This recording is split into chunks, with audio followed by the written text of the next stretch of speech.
छत्रपती संभाजीनगर च्या पाणी पुरवठा योजनेला 2019 मध्ये तत्कालीन मुख्यमंत्री देवेंद्र फडणवीस साहेबांनी 1680 कोटी रुपयाची मंजुरी दिली होती।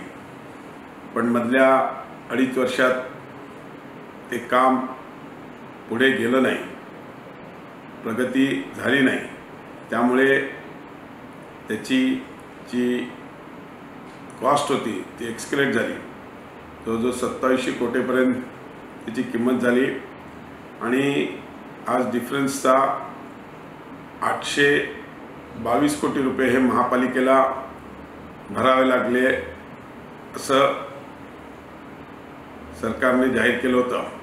पण आजच्या कॅबिनेटच्या मीटिंगमध्ये राज्याचे मुख्यमंत्री एकनाथजी शिंदे साहेब, राज्याचे उपमुख्यमंत्री देवेंद्र फडणवीस साहेब आणि अजितदादा पवार यांनी हे 822 कोटी रुपये सरकार महापालिकेला देईल आणि ही पाण्याची योजना लवकरात लवकर पूर्ण करेल असं आज जाहीर केलं आहे। मी सरकारचं खूप खूप आभारी आहे। धन्यवाद। ठीक।